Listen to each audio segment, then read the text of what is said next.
Okay, hari ni jom kita tengok soalan yang berkaitan dengan pengiraan nisbah trigonometri.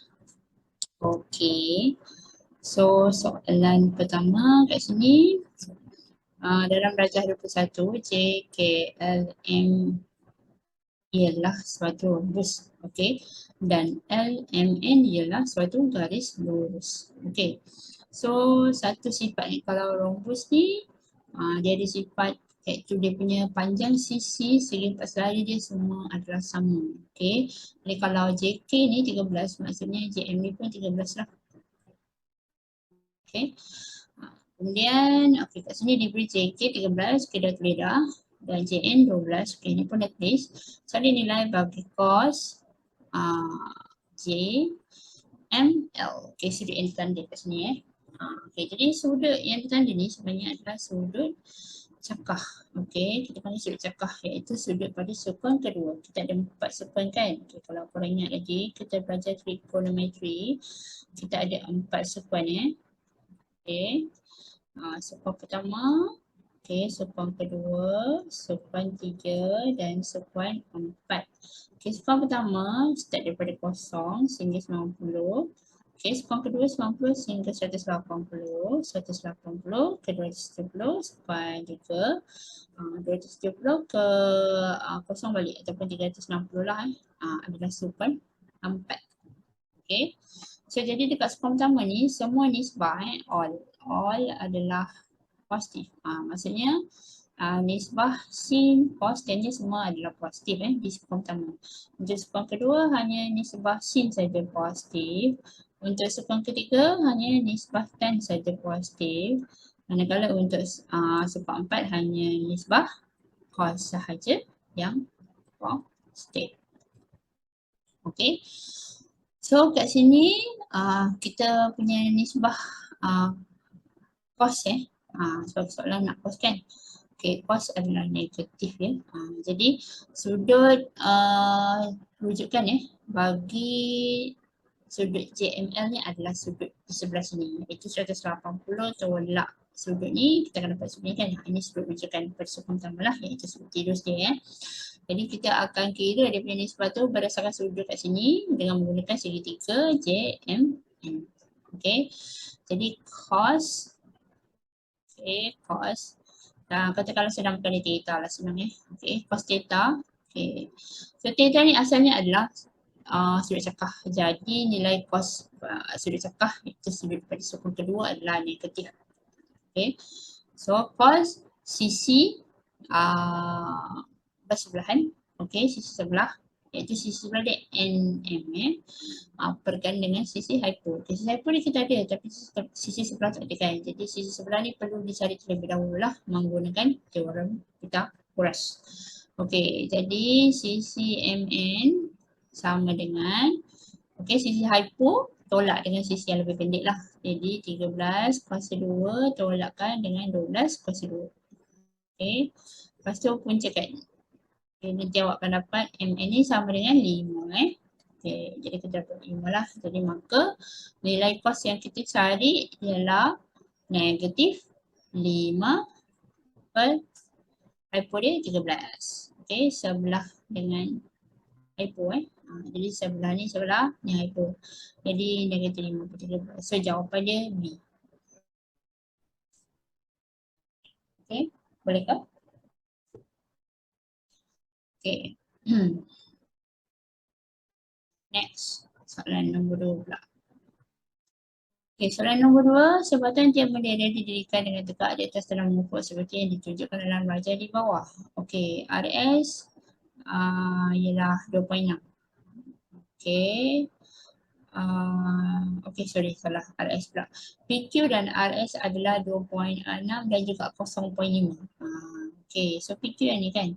Yang ni kita boleh tandakan 2.6 meter, manakala RS ialah 0.5 meter. Okay, kemudian diberi cos Q. Yang ni Q yang ni.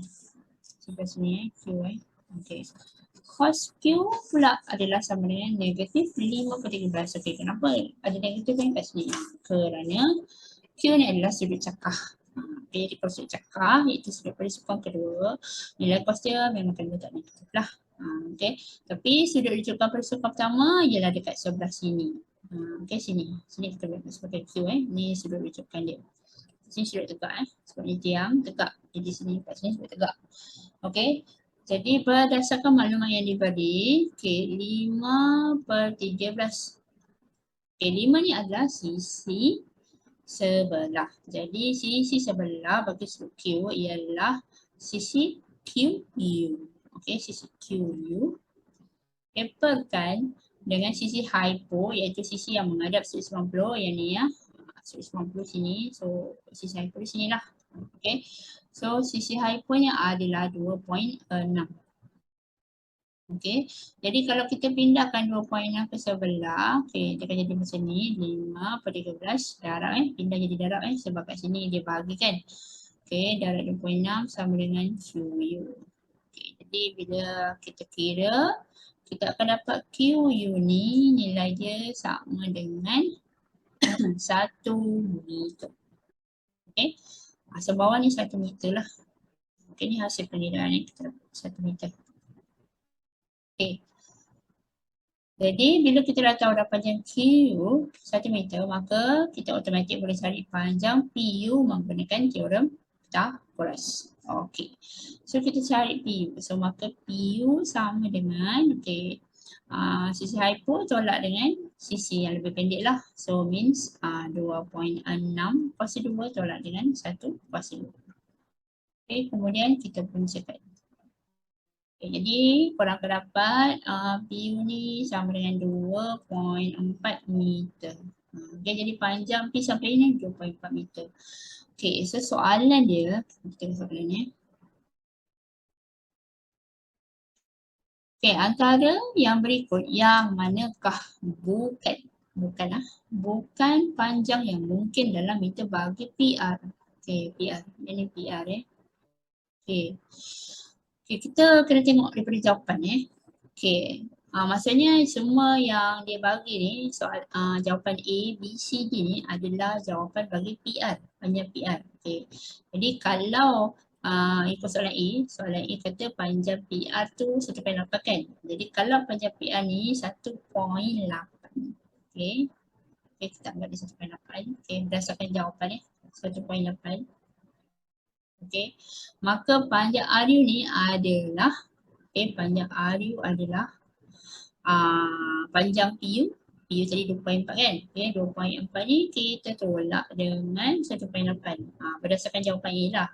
Okay, jadi bila kita tolak kita akan dapat hasil baki dia 0.6 kan.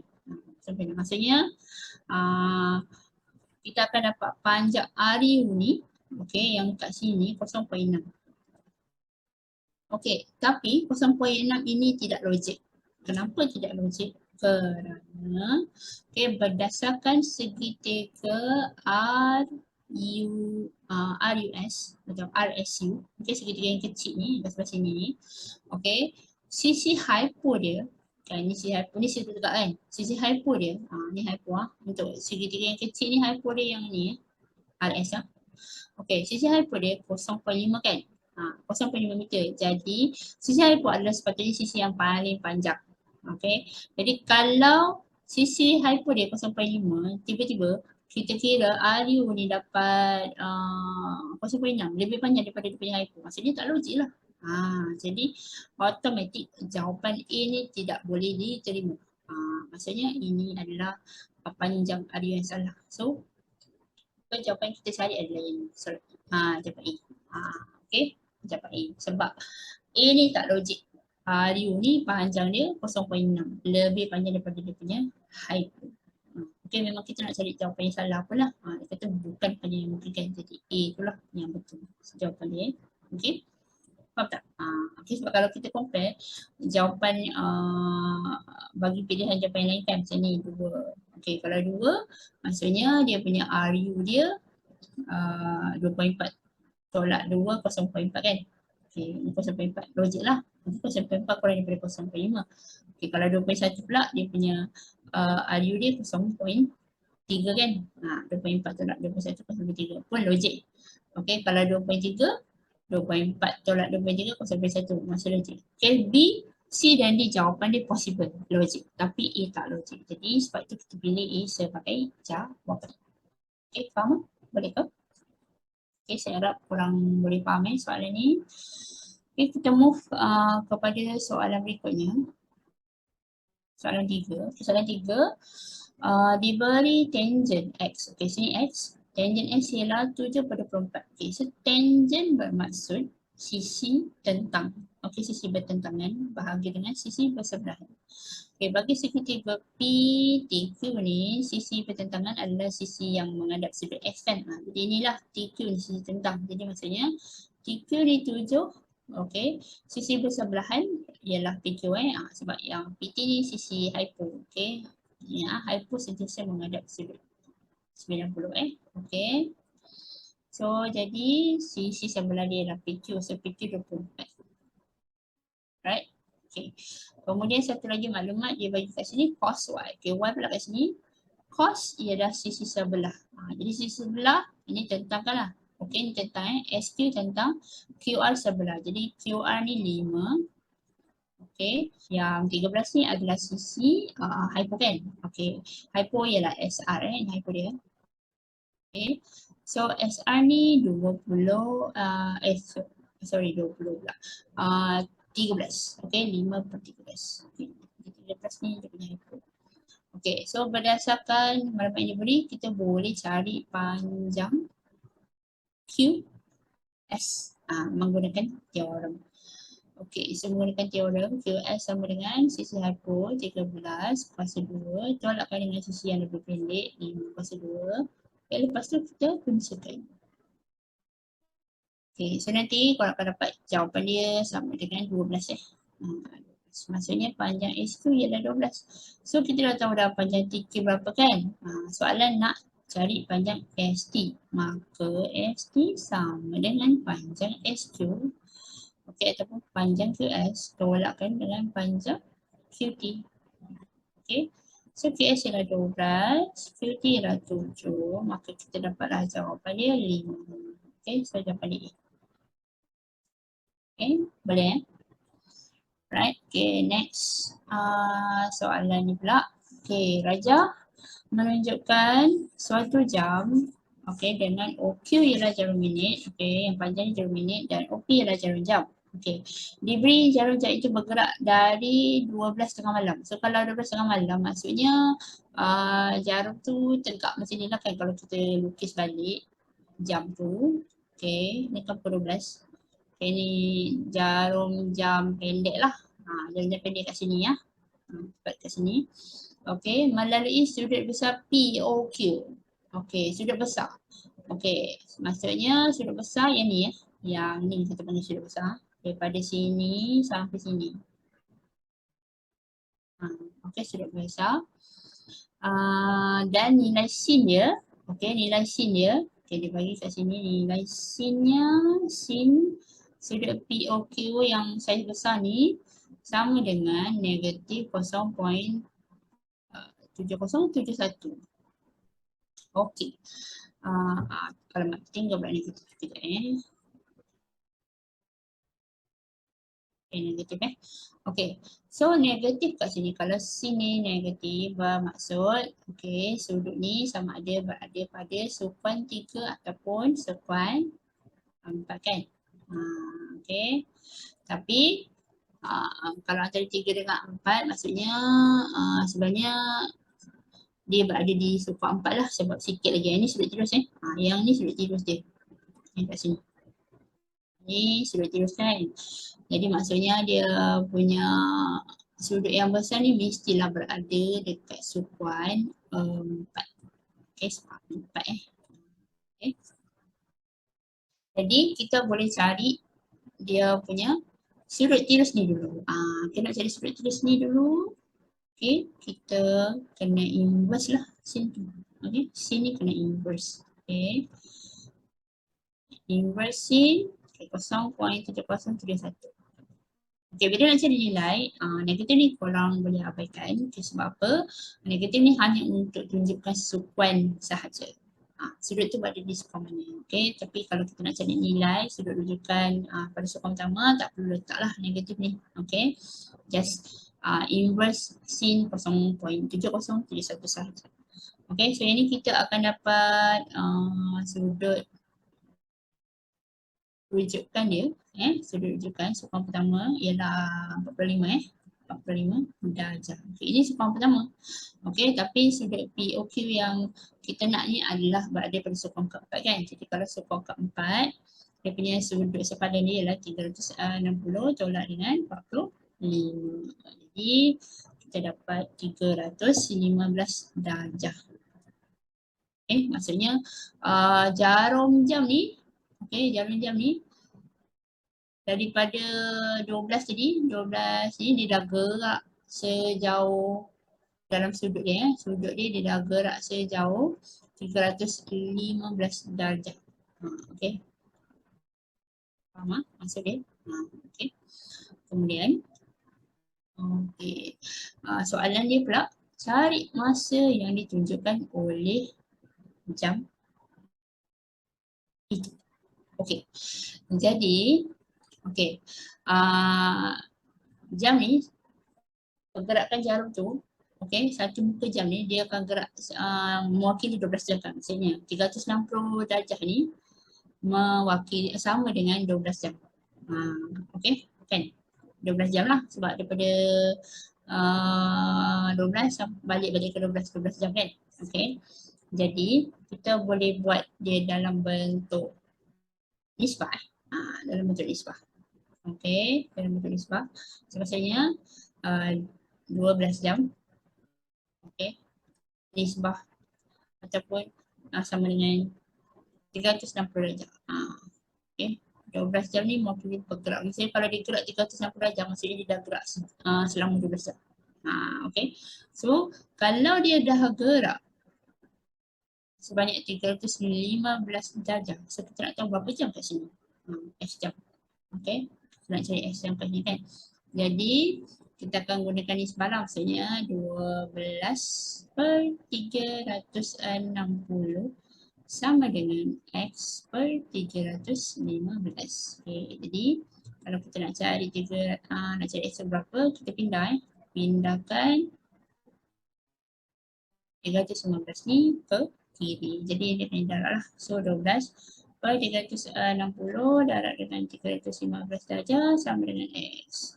Maka X sama dengan, kita kira kita akan dapat 10.5. 10.5 ni apa? 10.5 jam lah. 10.5 jam. So 10.5 jam ni sebenarnya bersamaan dengan 10 jam 30 minit 30 minit. 10.5. 10 jam 30 minit. Jadi kalau jam tu tadi dia start dekat pukul 12.30 malam, 10 jam 30 minit kemudian jam tu pukul berapa? Mestilah pukul 10.30 pagi. So jawapan dia D. Macam mana? Boleh? Alright, kita move ke soalan berikutnya. Soalan ni pula, kerajaan menunjukkan bergaris lurus AC dan BF. Diberi bahawa CG, CG yang bawah ni sama dengan GF. Dia dah tanda kat sini. Dan dia labelkan kat sini GF ni 6. So maksudnya CG ni pun 6 lah. cm. Soalannya cari sudut BGE. BGE. Means kita nak sudut ni. Katakanlah saya namakan sudut ni theta. Kalau kita namakan senang sikit. Theta. Jadi kalau kita nak cari sudut theta, kita perlu cari sudut yang ni sebelah sini dan juga sudut sebelah sini.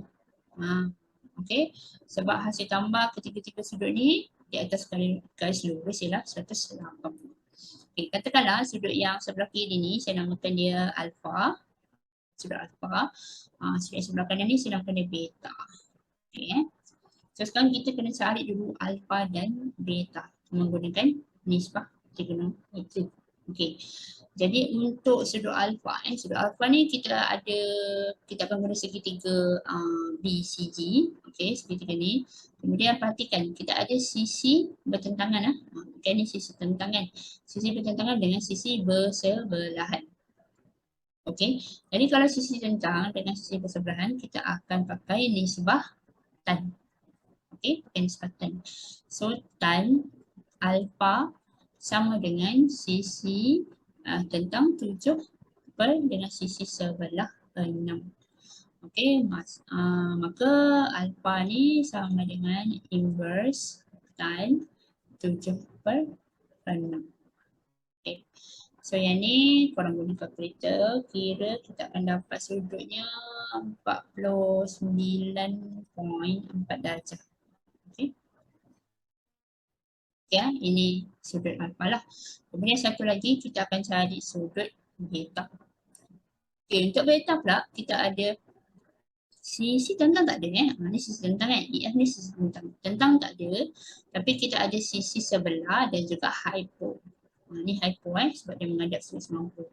Okey, jadi kalau sebelah dengan hypo kita boleh pakai cos. Okey, jadi kita gunakan cos untuk cari sudut beta. Okey, jadi cos beta sama dengan sisi sebelah 6 perkan dengan hypo 14. Okey, maka beta sama dengan inverse cos 6/14 lah. Okey, lepas tu guna kalkulator. Okey, korang akan dapat beta ni sudutnya 64.62 darjah. Okey, maka theta, theta sama dengan 180, tolakkan dengan alfa, 49.4, tolakkan dengan beta, 64.62. So nanti korang akan dapat jawapan dia sama dengan C sama dengan C, 65 darjah 59 minit. Okay, boleh kan? Alright. Okay, move next. Okay, soalan nombor 7. Rajah 7 menunjukkan sebuah segitiga ABC. BD adalah berserenjang, okay, dengan AC. So berserenjang maksudnya dia tegak. Okay, ada sudut tegak lah kat sini. Dekat D Okay, cari panjang dalam cm AB. Okay, so kita nak cari yang ini. Panjang dia apa? Okay. So, kita boleh guna terus nisbah. Boleh guna terus nisbah trigonometri.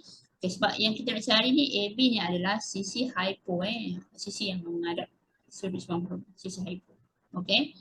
So, kita nak cari hypo dan kita ada panjang sisi bertentangan, sisi tentang lah sebab dia menghadap sudut 35 kan, tentang kan.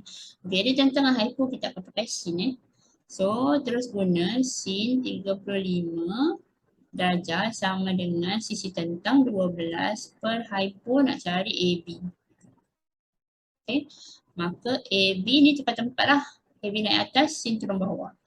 AB sama dengan 12 per sin 35 darjah. Okay, ni terus kira saja dengan kalkulator.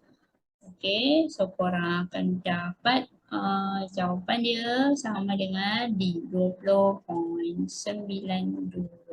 cm. Okay. So D jawapan ni. Boleh ya? Okay, ni terus guna saja. Okay, kemudian kita pergi soalan 8. Okay, soalan 8 dalam rajah 8 PQI ialah garis lurus diberi bahawa sin F ialah 3/5. Okay, so S kat sini ya. S kat sini, okay, dia bagi 3/5. 3/5. Okay, 3 ni mewakili sisi tentang. Okay, jadi sisi tentang bagi sudut S ialah MQ. Okay, MQ. Okay, perkan dengan 5 ni adalah sisi hypo lah. Sisi hypo sini ya, hypo yang menghadap sudut 90. Okay. Jadi hypo dia ialah 15. Okay. Jadi kita pindahkan 15 ke sebelah kiri jadi darab. So 3/5 darab 15 sama dengan MQ. Maka kita akan dapat MQ sama dengan 9. Okay, 9. 9 cm. So kita dapat 9 kat sini. Okay, kalau MQ dia 9 maka automatik MN pun 9 sebab dia dah tanda kat sini kan sama panjang. So sini pun 9 jugalah. Right. Okay, kemudian kita dah ada MP, dah ada MQ, maka kita boleh cari panjang PQ. Mungkin panjang PQ sebab soalan ni dia nak kita cari panjang PQR PQR, jadi kita cari panjang PQ dulu. Okay, jadi panjang PQ boleh guna teorem teorem iaitu sisi hypo tolak dengan sisi 9 ni lah. Jadi 15 kuasa 2 tolak dengan 9 kuasa 2. Kemudian puncakan jawapan. Okay. So nanti korang akan dapat 12. So maksudnya panjang PQ ni 12. Okay, ni kita kira kita dapat 12. Right. Okay, kemudian next kita kena cari panjang QR pula. Okay. So satu lagi maklumat dia bagi kat sini ialah tan. Okay, tan Y. Okay, ni Y Ni Y. Okay, tan Y ialah 1/2. Okay, jadi 1/2 ini mewakili sisi tentang dengan sisi sebelah. Okay, jadi sisi tentang ialah QR. QR kan? Ini menghadap sini. So QR ni tentang lah. Okay. Sisi sebelah pula adalah sisi NQ. Okay, sebelah sini hypo, yang ni hypo Jadi sisi sebelah dia adalah QN ataupun NQ iaitu 9 tambah 9, 18. Okay. Lepas tu sama macam tadi, pindahkan 18 ke sebelah kiri. Jadi 1/2 darab 18 samalah dengan QR. So maka QR adalah 9 cm. Okay. Okay, jadi kita nak cari tadi panjang PQR kan? Okay, maka PQR sama dengan 12 tambah 9. So kita dapatlah 21. Okay, so jawapan dia C. Right. Okay, seterusnya. Okay, nombor 9. Darjah 9 menunjukkan sebuah sisi 4 ABCD. Okey, cari nilai H. Okey, kat sini nampak macam dia tekak. Okey, so apa yang kita buat? Okay, dia bagi kat sini 45 dengan 100. Maka kita kena bina segitiga sudut tegak lah. Okey, untuk kita bina segitiga sudut tegak, okay, kita boleh buat macam ni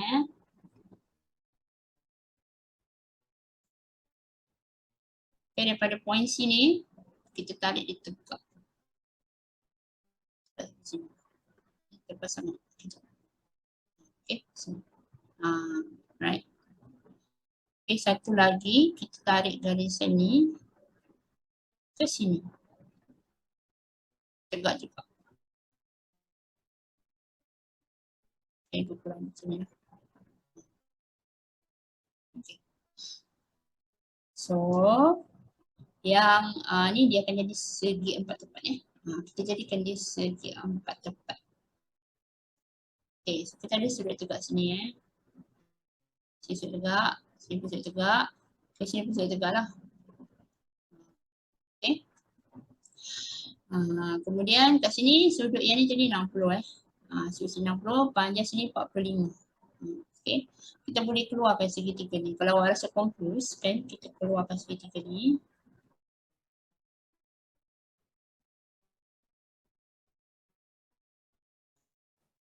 Okay.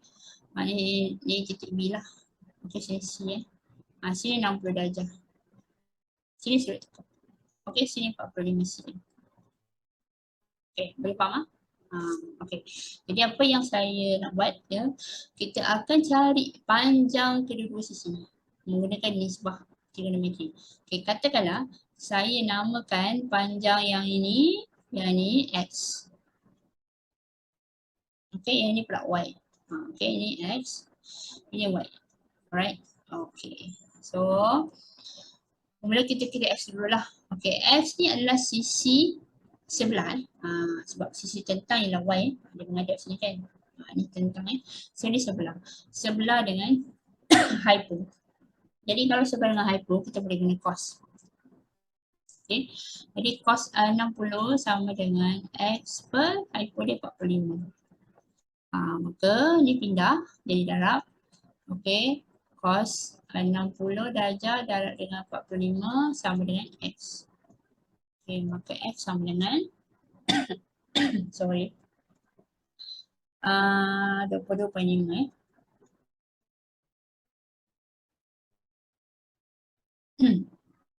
ini X. Okay, kalau Y pula kita boleh guna teorem lah untuk cari. So Y sama dengan hypo 45 kuasa 2 tolak dengan X 20.5 kuasa 2.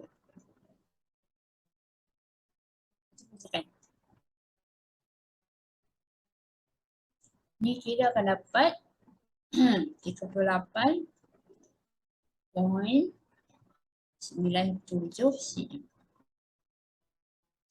Okay. So maksudnya kat sini panjang dia 38 0.97 Okay, kat sini 22.5 Okay. Jadi kita boleh cari panjang sini kan? Daripada sini sampai sini kan? Okay. So yang ni sama dengan 100. Sebab panjang total kan 100 kan? 100 tolak 22.5 So sama dengan 77.5. Okay, sisi ni panjang dia 77.5. Okay.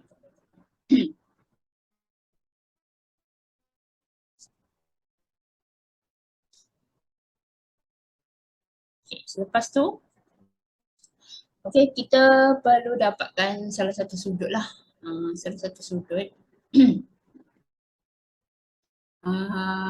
Okay, kalau kat sini 60 kan? Sini 60. Okay, maksudnya dekat sini 30 lah. Okay, sebab jumlah sudut dalam segitiga kan 180 kan? Sini dah ada 90. Jadi maksudnya mesti ada baki sudut 90 lagi. So kalau dia kat sini 60, sini 30 Jadi okay. Lepas tu sini 90 sudut tegak. Sebab sini sudut tegak juga. Ini. Okay. Kemudian jumlah sudut dekat sini sama dengan 150. Okay. Jadi baki sudut yang dekat sini, okay, sini sama dengan 150 tolak 90, okay, yang dekat dalam segi 4 ni tolak dengan 30. Okay. Jadi ni 120 kan, maka kat sini 30 Kita kan dapat 30 darjah lah kat sini, 30 darjah. Okay, kemudian kita boleh gunakan nisbah sini sebab sudut ni kan dia menghadap sisi ni kan. Okay, katalah sisi ni kita namakan dia Z pula. Okay, untuk segitiga ni, satu lagi segitiga saya keluarkan. Okay, sini 77.5, sini sudut tegak, sini 30 Okay, sini Z. Okay, segitiga yang ni saya masukkan. Okay, jadi yang ni kita nak cari Z. Jadi kita boleh guna sisi tentang dengan sebelah kan, sebagai tan. Okay, tan. Jadi tan 30 okay, sama dengan Z. Okay, Z. Okay, sisi tentang dia Z lah. Okay. Per sebelah dia 77.5. Jadi tan 30 darab dengan 77.5, kita akan dapat Z. Okay, jadi kita kira kejap. Okay, dan 30 darab 77.5. So kita akan dapat 44.74 ya. Okay, 44.74 cm. Ini Z. Okay. Jadi sekarang kalau kita nak cari nilai H. Okay, H ni adalah gabungan 38.97 dengan Z lah. Jadi H ni panjang AD AD ataupun H. Okay. Sama dengan 38.97 tambah dengan 44.74. Okay, jadi yang ni korang kira korang akan dapat 83.71. Itu jawapan sama dengan D. Okay, ni agak susah sikit lah. Okay, pasal kita kena fikirkan daripada bentuk segi empat ni macam mana kita nak dapatkan segi tersebut. Okay, bolehkah? Saya harap korang boleh faham lah. Okay. Kemudian satu lagi soalan terakhir. Dalam rancangan 10, PQRS ialah sebuah segi empat selari. Okay, segi empat selari. Dan TQR ialah garis lurus. Okay, so selari ni kan maksudnya macam ni. So, SR sama panjang dengan PQ, SP sama panjang dengan RQ. Okay, kemudian dia bagi maklumat kat sini. Diberi sin PQT. PQT, sudut dia kat sini. Okay. Sin PQT ialah 8/17. Okay, jadi 8 ni mewakili sisi tentang, 17 mewakili sisi hypo. Okay, so hypo yang ni lah kan, yang menghadap sifat 90 lah. So hypo dia 17. Okay, hypo dia 17. Sini. Okay, kemudian sisi pertentangan sisi pertentangan yang ni lah. Okay, kat sini PT PT sama dengan 8. Okay, 8/17. Okay, jadi menggunakan teorem kita boleh cari QT QT berapa. So QT sama dengan sisi hypo 17/2 tolak dengan 8/2 lah. Lepas tu pencetkan. So ni korang kira korang akan dapat 15. Okay, 15 ini. Okay, so sekarang ni soalan dia nak kita cari cos sudut RSP.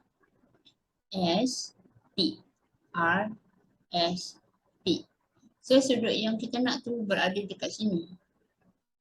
Sini. So macam mana kita nak cari sudut ni? Macam mana nak kaitkan dia kan? Okay, kalau segi empat selari, sudut pada bujur yang bertentangan. Okay, bujur pertentangan ni bujur pertentangan lah. Ni pertentangan ni adalah sama besar. Maksudnya sudut dekat bujur S dengan sudut dekat bujur Q ni adalah sama besar. Okay. So jadi kita boleh carilah dia punya nilai cos. Okay, cos sudut RSP. Okay, oleh kerana sudut RSP ni okay, adalah sudut cekah, maka nilai cosnya mestilah negatif. Okay, negatif. Kemudian sudut rujukan dia adalah sudut sebelah sini lah yang tadi sudut tadi PQT tadi. Okay, so kalau cos sisi sebelah iaitu QT perkan dengan sisi hypo. Jadi sisi sebelah tadi kan kita dah kirakan 15 kan. So 15/17. Okay, maka cos sudut RSP sama dengan negatif 15/17. So jawapan sama dengan ini. Okay, so macam mana? Bolehkah? Saya harap tutorial ini dapat membantulah. Okay, untuk korang jawab soalan nisbah trigonometri. Okay, yang melibatkan sudut. Okay, itu saja. Terima kasih.